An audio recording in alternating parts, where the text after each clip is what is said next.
Selamat pagi, siang, dan malam kepada dosen dan teman-teman sekalian. Perkenalkan, nama saya Kevin Wijaya Setiadi dengan NIM 321801116. Pada kesempatan kali ini, saya sebagai juru bicara ingin menyampaikan kasus melonjaknya COVID di India. Sebelum saya memulai, izinkan saya berterima kasih kepada dosen saya, yaitu Miss Firgita, karena telah memberikan kesempatan pada saat ini. India pada sejak bulan April kewalahan menangani pandemi COVID-19. Ketidaksiapan pemerintah dan tradisi masyarakat menyulitkan penanganan COVID-19 di India hingga saat ini. Sejak Februari, pihak berwenang di India merasa yakin bahwa negara telah melalui gelombang terburuk. Sejak angka kasus mulai surut pada September 2020, tingkat infeksi menurun selama 30 minggu berturut-turut. Kondisi ini tidak dimanfaatkan untuk memperbaiki struktur perawatan kesehatannya dan meluncurkan program vaksinasi yang agresif. Angka penularan pun kembali meningkat pada pertengahan Februari 2021. Presiden Yayasan Kesehatan Masyarakat India mengatakan meskipun ada peringatan dan saran bahwa tindakan pencegahan diperlukan, pihak berwenang tidak siap menghadapi besarnya lonjakan tersebut. India memutuskan untuk melakukan pelonggaran dengan tidak membatalkan festival dan acara keagamaan sebelum gelombang penularan terjadi. Para ahli mengatakan bahwa ini dapat memperburuk lonjakan kasus. Lonjakan kasus di India dikaitkan dengan varian baru virus corona yang Badan Kesehatan Dunia atau WHO pertama kali terdeteksi di India pada musim gugur lalu. Varian ini diberi nama B1617 atau yang disebut juga mutan ganda. Sejauh ini masih terdapat data yang terbatas apakah mutasi ini lebih menular atau mematikan, sehingga para ahli masih memperdebatkan apakah varian virus corona baru ini, yaitu mutan ganda, adalah faktor pendorong utama terjadinya lonjakan kasus pada India di bulan Maret. Kementerian Kesehatan India melaporkan bahwa B1617 ditemukan 15-20% pada sampel yang diurutkan dari negara bagian Maharashtra yang terpukul keras oleh COVID-19 yang menyumbang lebih dari 60% dari semua kasus aktif di India. Masih dikutip dari The Independent, ketika virus mulai menyerang tahun lalu, aturan lockdown diberlakukan ketat di India selama berbulan-bulan. Untuk mencegah rumah sakit kewalahan, India pun mengubah sistem manufaktur oksigen industri menjadi jaringan kelas medis. Pada Oktober 2021, pemerintah mulai membangun sebuah pabrik baru untuk menghasilkan oksigen medis.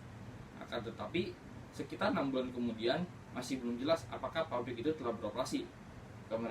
Kementerian Kesehatan India mengatakan bahwa mereka sedang meninjau ulang untuk penyelesaian awal. Tangki-tangki oksigen dikirim dari seluruh negeri untuk memenuhi permintaan. Tetapi beberapa negara menuduh banyak yang telah dicegat oleh negara bagian lain dalam perjalanan untuk digunakan untuk memenuhi kebutuhan lokal. Ini membuat banyak fasilitas kembali memasok oksigen ke industri, dan sekarang beberapa negara bagian India mengalami kekurangan, sehingga Kementerian Kesehatan mendesak ke rumah sakit untuk tetap menyiapkan oksigen. Setelah dihitung ulang, pasien meninggal karena terinfeksi virus corona di India ternyata mencatat rekor harian COVID-19 tertinggi di dunia dengan kasus 6.148 kasus, mengalahkan Amerika Serikat pada hari Kamis tanggal 10 bulan Juni. Perhitungan ulang ini dilakukan oleh negara bagian Bihar. Departemen Kesehatan Bihar sebelumnya melaporkan kematian di sana sekitar 5.400 kasus. Mereka kemudian merevisi kembali menjadi lebih dari 9.400 kasus. Bihar merupakan salah satu negara bagian termiskin di India. Kasus COVID-19 di India diklaim terus menurun. Hal itu membuat beberapa negara bagian melonggarkan aturan penguncian wilayah atau lockdown. Dilansir dari sebuah artikel, negara bagian Maharashtra, wilayah yang paling terdampak gelombang kedua corona, berencana melonggarkan aturan lockdown mulai pekan ini. Pemerintah Maharashtra mulai mengizinkan mal, bioskop, dan kantor dibuka kembali secara teratur di wilayah yang khususnya positifnya di bawah 5%. Rencana serupa pun juga akan diberlakukan di kota besar-besar seperti Mumbai, New Delhi, dan negara bagian Gujarat.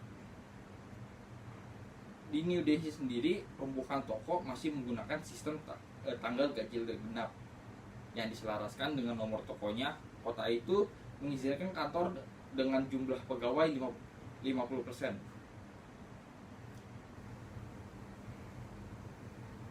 Situasi virus corona di Delhi perlahan membaik, kata Kepala Menteri Delhi Dalam pada konferensi pers virtual.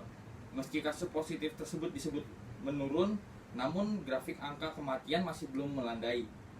Terhitung mulai 1 Juni hingga saat ini, kematian harian melebihi 2.000 kasus. Padahal pada saat bulan Maret, kasus kematian hanya berkisaran ratusan, yaitu 100-200.